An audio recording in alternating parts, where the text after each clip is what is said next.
Oi pessoal, vamos falar um pouquinho mais sobre a poesia épica grega. No ano de 1500 a mais ou menos 1200 a.C., esse período foi o auge das civilizações micênicas na Grécia continental, né, e peninsular, o norte e o sul, e a civilização minoica também estava no seu auge ali em Creta. Em 1200 vai ser o declínio dessas civilizações, causado por guerras internas, influenciados por guerras internas ao Egito, que prejudicaram o modo de vida minoico, guerras dos povos que formavam os micênicos, e também o principal agravante, o principal fator que levou ao declínio dessa civilização foi a invasão dórica, o povo grego ao norte, que desceu e invadiu as regiões da Grécia, mais ao centro e ao sul, causando uma migração em massa, causando muitas mortes, né, pelas guerras internas e por essas invasões, e também muita migração dos gregos para o leste. Eles atravessavam o mar Egeu e ocupavam a costa da Ásia, a costa mais ao oeste da Ásia, né? Foi um período então de intensas migrações gregas. Estima-se que a Guerra de Troia tenha acontecido porque depois de muitos...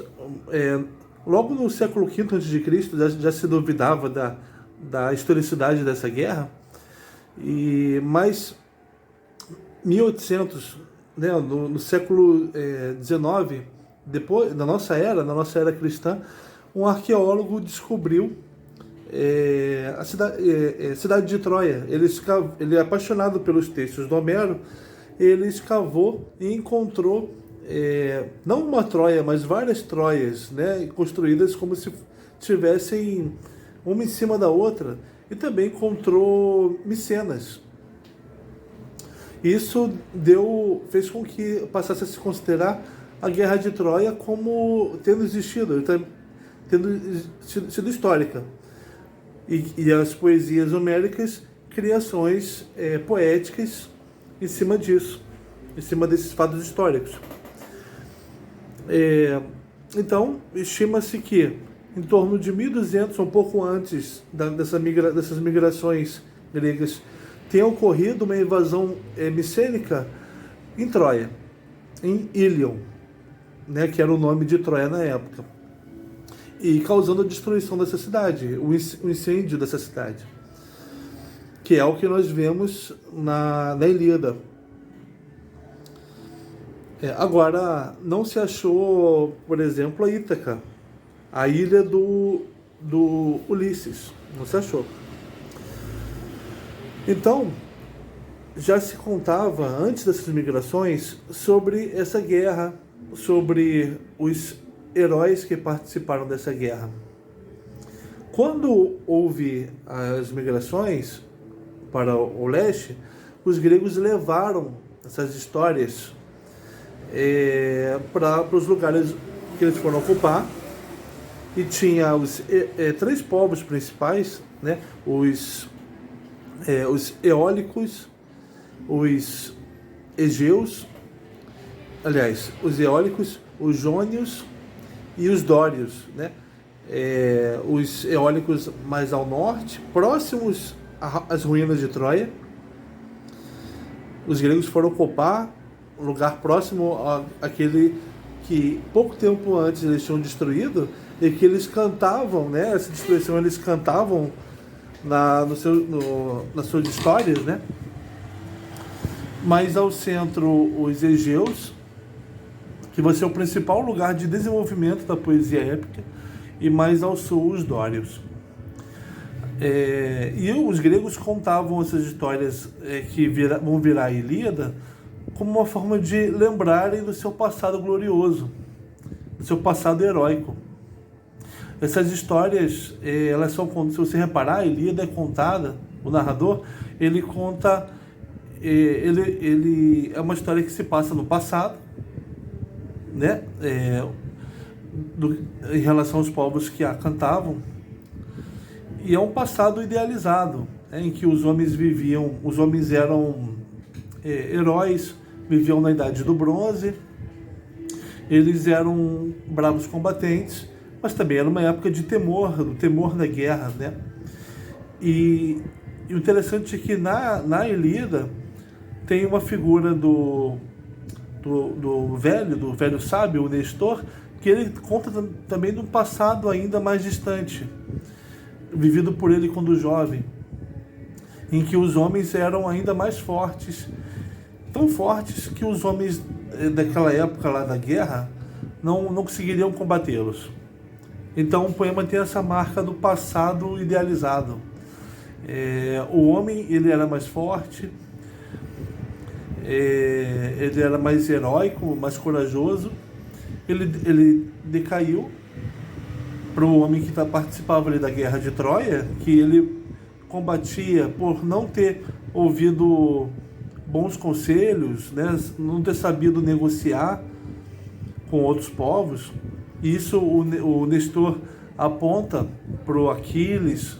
Aquiles, você é intempestivo. Agamenon, você é soberbo. Por isso que a gente caiu aqui nessa guerra, que está matando muitos. No meu tempo, os homens eram mais fortes, mas eles ouviam os conselhos dos mais velhos. Então tem uma idealização do passado, seja aquela cantada pelos gregos que migraram, seja no próprio texto que tem os personagens desse passado, lembrando de um passado ainda anterior, né? ainda mais antigo.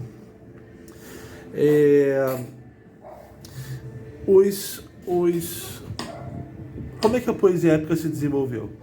O povo mais ao norte, os eólicos, eles levaram essas tradições, essas narrativas da Grécia continental para lá, né, para o seu novo lugar que eles ocupavam, e ali eles enriqueceram a história, inseriram características a mais para os heróis, para os deuses, introduziram características da narrativa, do canto, né? As fórmulas dos cantores, os símeis, que são comparações, os epítetos, né? Que são a forma grandiosa de se referir às coisas, aos animais, aos homens. Quando os jônios receberam essas tradições, essas narrativas, né, dos eólicos, os jônios falavam uma língua um pouco diferente. Eles não conseguiam, eles tentaram traduzir, né, o que os eólicos, as narrativas dos eólicos, não conseguiam traduzir completamente todas as expressões, mas eles traduziam o que eles conseguiam e então mantinham nas narrativas a que eles chegaram eram em partes tradicionais e em partes teve avanços com eles, né? Com os jônicos. A poesia épica, ela tem algumas características, algumas fórmulas que dizem respeito ao fato de elas terem sido cantadas. Existia um cantor que percorria a Grécia para falar dessas histórias antigas, seja as histórias dos heróis que participavam de guerras, seja histórias de marinheiros, né, que vão virar a Odisseia, histórias muito fantasiosas, histórias em que se busca um lar na Odisseia, e enquanto na Ilíada são histórias de temor, histórias de sofrimento, em que a morte está sempre presente. Algumas características da poesia épica, né? Elas são, por exemplo, as fórmulas, que são repetições. Se você reparar, na Ilíada tem algumas repetições que elas são usadas a gente pode pensar, para facilitar a vida dos cantores, né? Uma fórmula que você já saiba, você lança a mão e isso facilita a sua improvisação. Também mas o principal motivo de haver fórmulas prontas é a permanência da tradição. Na Ilíada tem uma dualidade entre a tradição e a inovação. Tem as inovações, que é o fato delas ser uma narrativa com a contribuição de muitos cantores, que acrescentavam características a mais, sem trair o sentido, características a mais para os heróis, para os deuses, acontecimentos novos. Tem pontos que foram acrescentados depois, e foram sendo acrescentados pontos que não existiam no texto, desde a época em que ele tinha vindo da Grécia. Mas a manutenção do sentido, a preocupação em manter, a expressar a natureza imutável das coisas. Os deuses têm uma natureza imutável, os homens têm uma natureza imutável, os heróis têm uma natureza imutável. Por isso tá aí o sentido das fórmulas.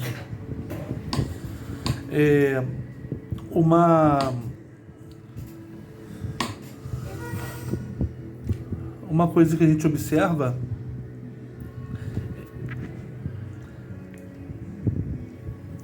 por exemplo, nas passagens em que os homens vão comer, os homens estão reunidos, conversando, e isso diante de uma mesa, e eles vão comer. Como o poeta fala, ele fala: lançaram mãos as comidas e afastaram o desejo da fome e da sede. Não se fala quais foram as comidas, não se fala que eles comeram. Se fala dessa forma: lançaram mãos à comida. Por que isso? Isso é uma forma não animalesca de se referir aos personagens. E não se fala que eles mataram a fome, que eles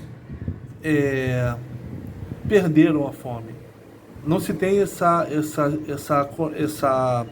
a palavra negativa. Acabou-se com a fome. Não. Tem o desejo. Satisfazer o desejo. O nobre, ele não mata a fome. Isso seria animalesco. O nobre, ele sabe lidar com os prazeres. Ele sabe fruir das coisas. Então, quando eles comem, eles satisfazem o desejo. É uma outra forma de falar, que é uma forma de falar que ressalta a nobreza dos participantes, dos heróis da Ilíada.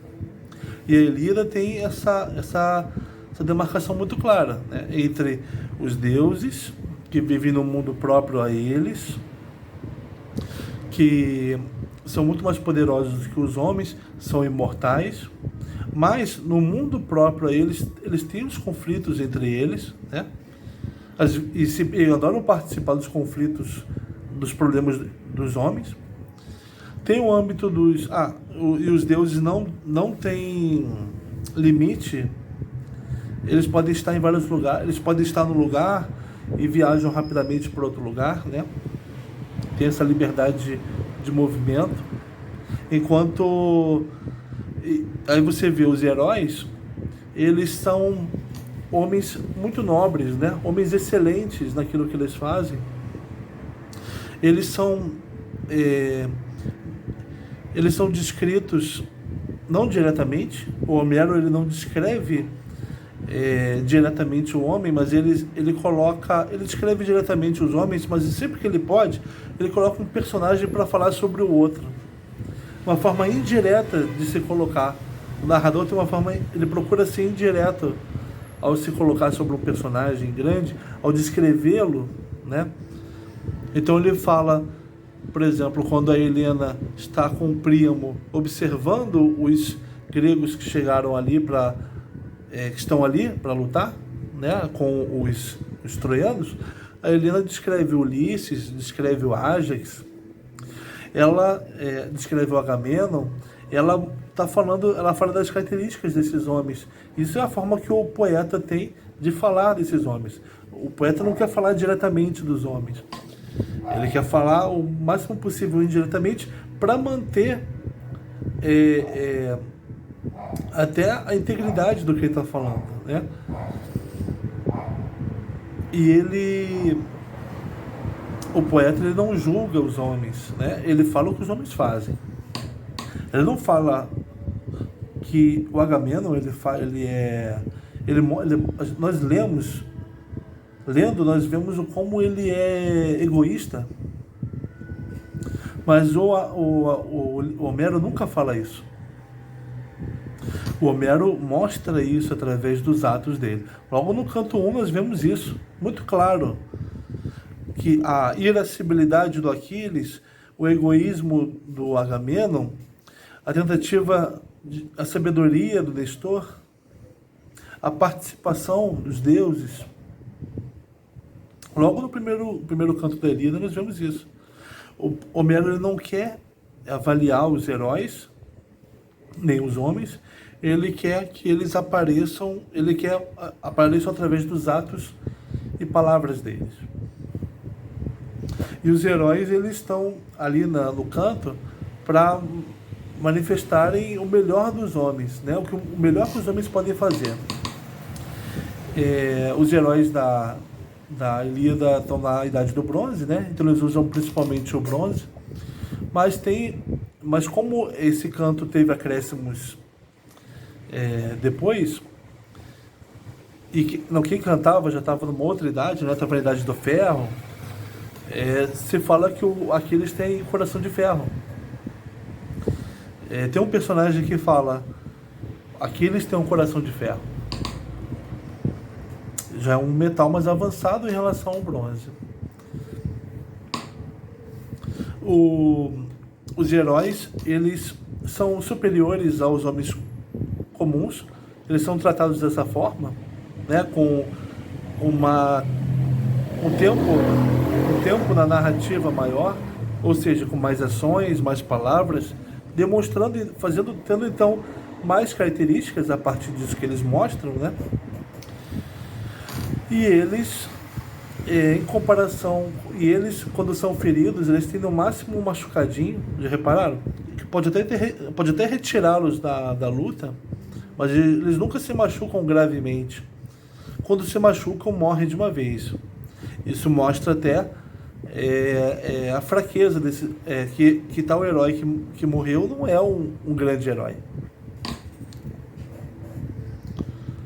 Os homens comuns, aqueles que na luta nas batalhas eram colocados atrás dos heróis, os heróis queriam combater na frente para matarem e terem a sua glória, né? E eles eram pessoas com dinheiro, conseguiam comprar armaduras. O soldado comum, ele não tinha dinheiro para comprar armaduras, ele não tinha nada com que se defender, e ele era colocado atrás, né, na contenção dos exércitos. Ele vinha por trás e eram numerosos. Ele não tinha com que se defender, e quando ele era atingido, ele morria rápido. Parecia que ele estava ali só para fazer a glória do herói. E morre rápido. Mas mesmo assim, Homero o trata com dignidade, dizendo, tem vários trechos assim nas batalhas na Ilíada. Fulano ele aprendeu com a sua mãe ele aprendeu com seu pai a ser paciente enquanto pescava, porque pescar exige paciência, mas de nada isso adiantou na guerra, porque a guerra não se trata de paciência, não em todo momento, tem horas que sim, mas no momento que ele morreu, ele precisava ser ativo. e não ser alguém que espera. O Homero, ele, quando vai falar da morte de um pequeno, ele tenta dar uma dignidade falando de alguma coisa que aconteceu no passado dele, para tentar dar alguma dignidade para aquele homem, mas aquele homem morre rápido, né? Ele não é o herói. A poesia épica tem essas características. Outra característica, por exemplo, que aparece muito na Ilíada, são os chamados os símeis, né? Ou símil. Não é símil de macaco, não. É símil com L no final. Que é falar de uma situação usando uma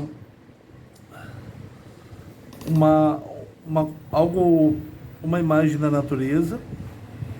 Por exemplo, quando Homero fala do avanço do exército, ele fala: o exército avança silenciosamente, porém forte, tal como o vento tenaz.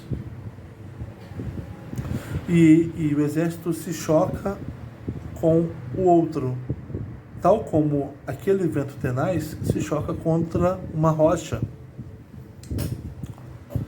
Ele está usando as forças da natureza para falar, para acrescentar características, para enriquecer o que ele fala sobre o que os homens estão fazendo. Ou um herói que vai adiante e ele combate os inimigos.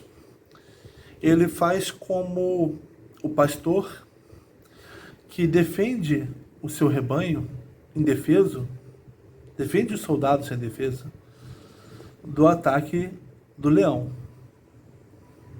Mas o inimigo é um leão, é alguém forte e tenaz e feroz.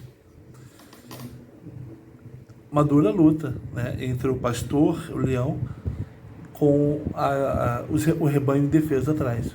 Então usa a imagem do pastor e dos soldados e dos homens comuns e dos animais e do rebanho para falar dos heróis e dos homens comuns.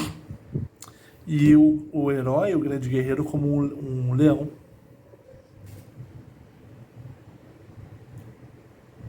Uma outra característica que eu esqueci de falar sobre o herói, isso que dá para ver bem no final da Ilíada, quando Aquiles está em busca tentando matar o Heitor.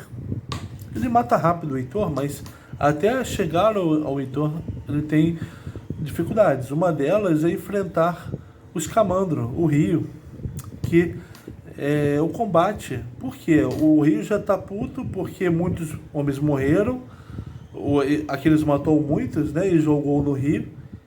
E o Escamandro estava vendo aqueles corpos ali, aquele sangue todo, aquela nojeira, e quis pegar o Aquiles. Então Aquiles está lutando com o Escamandro, quase se afogando. Aí o Aquiles fala: eu vou morrer aqui? Sério mesmo que eu vou morrer aqui? Como se eu fosse um pastor? Como se eu fosse um qualquer? Aí os deuses: não, peraí, Escamandro. Peraí, não vai matar o Aquiles como se ele fosse um qualquer. Ele está destinado a fazer grandes coisas, e grandes coisas ele fará. Está destinado a matar o Heitor e se sagrar com essa glória. Então, pera lá. Aí vai o Hefesto e taca fogo no rio e para o rio. O herói ele é uma força contra a qual não se pode colocar uma força menor. Só vai contra ele uma grande força. Um grande guerreiro do outro lado, ou um deus grande, não um rio, mas se ele tiver que morrer por um deus, que seja um deus grande, né? Imagina a indignidade do herói de morrer para um rio, morrer afogado. Essas histórias os gregos migrados contavam, né? Também contava a história do Odisseu ou Ulisses, que são histórias que têm um outro tom em comparação com a Ilíada. Elas falam da vida familiar nobre, dos costumes dos nobres, tem mais fantasia, coisas imaginativas. É um mundo mais aberto do que a Ilíada, porque mostra o percurso do Odisseu pelas cidades gregas, né, mais distantes, exóticas, né? Então, um mundo aberto, mais sujeito ao fantasioso.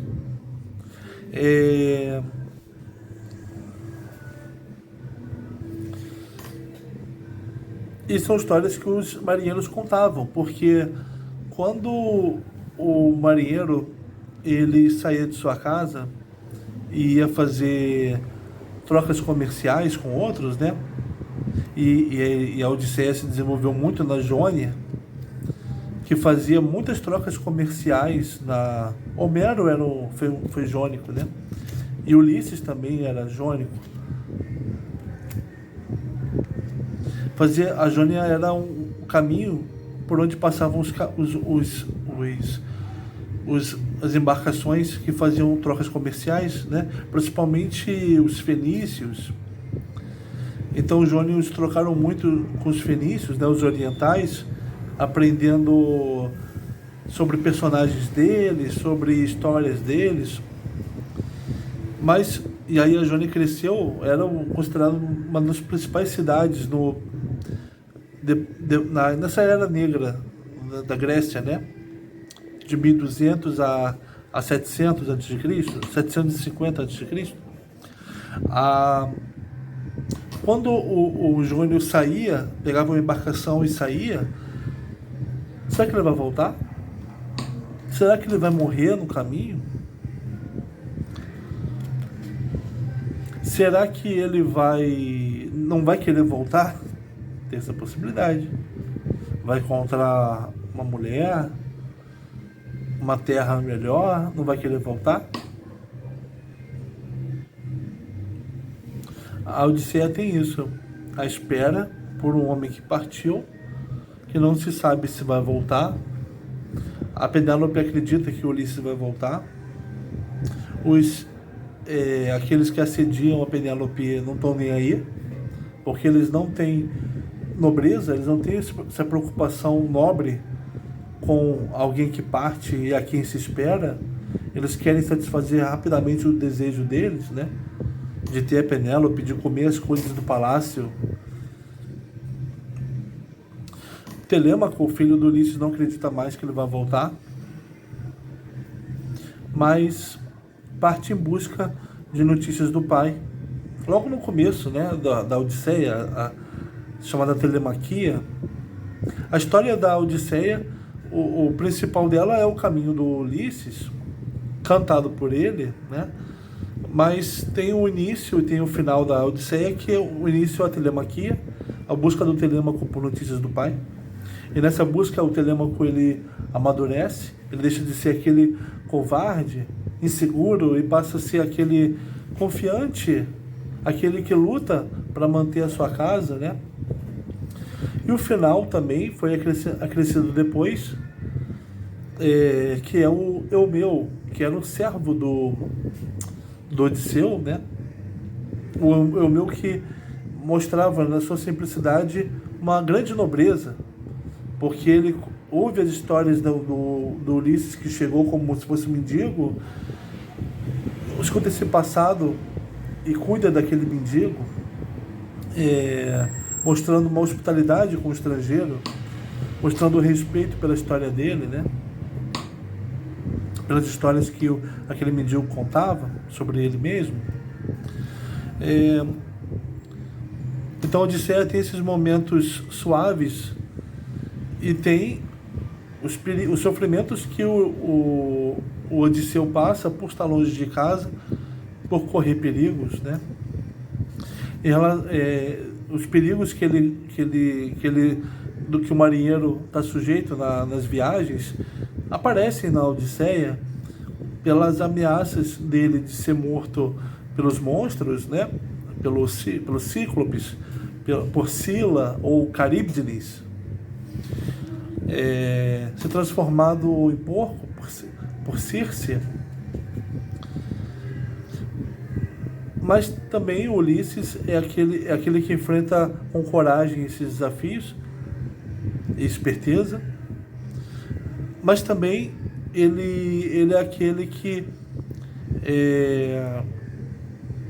outros perigos que existem nesse caminho a gente poderia chamar de perigos suaves. Logo, a primeira parada do Ulisses foi na terra dos comedores de lótus, um povo que não era perigoso. Eles comiam lótus e oferecem lótus aos marinheiros do Ulisses e para ele. Só que os lótus são doces. Você passa a vida inteira ali comendo aqueles lótus e não volta, não sai dali. É como a família do marinheiro diz: será que ele vai esquecer de voltar? O homem esquece de voltar. Quando a gente está fazendo uma coisa muito prazerosa, a gente esquece de voltar. Igual quando o Ulisses bate na terra da Calypso, que era uma ninfa, uma mulher linda, que o recebe muito bem, o oferece imortalidade num lugar paradisíaco, curtindo o amor ali com ela. Também um lugar perfeito para se esquecer de si mesmo, para esquecer de voltar para casa. E a sereia, então, as sereias são isso, né? Elas segundo o Kafka, elas não cantavam. A voz que os marinheiros ouviam era a voz que eles mesmos já tinham dentro deles e que contavam sobre eles. Eles ouviam essa voz que cantava dentro deles, que contava sobre eles, e isso os fazia se perder. Isso os fazia ficar ali com elas e morrerem ali.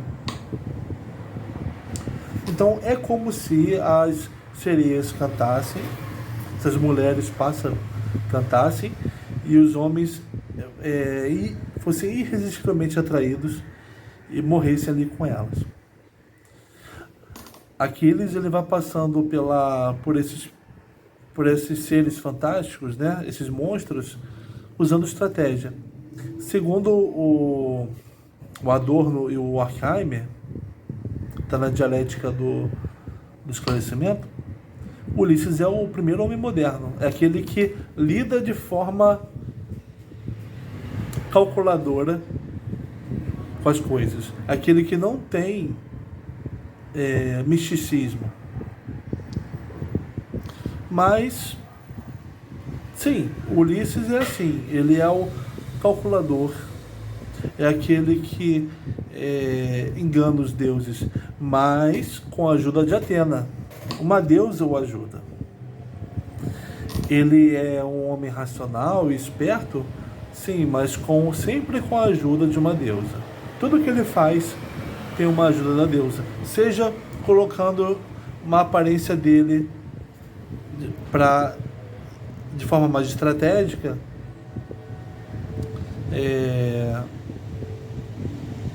seja dando força para ele, beleza para ele na hora certa. A Atena está sempre ajudando ele. Então essas histórias do Odisseu também eram cantadas pelos gregos, né? Sejam as histórias, assim como as histórias da Ilíada, esses poemas épicos, poemas heróicos eram cantados pelos gregos lá de onde eles estavam, lá no exílio, na costa asiática, né?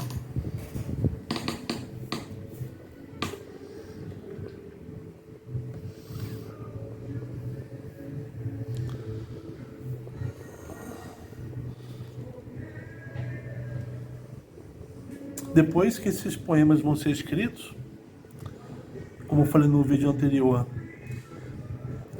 por volta de 750 em diante, né, quando a Grécia vai se reerguer, esses textos vão ser considerados a base da educação grega, porque eles têm uma abrangência de temas.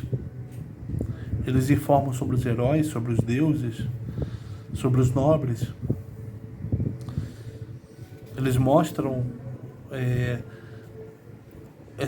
essa nobreza do herói, né? A nobreza guerreira, e também a nobreza do refinamento nas relações sociais, como aparece bastante na Odisseia, né? É a tônica da Odisseia. Então ficamos por aqui, pessoal. Obrigado, tá?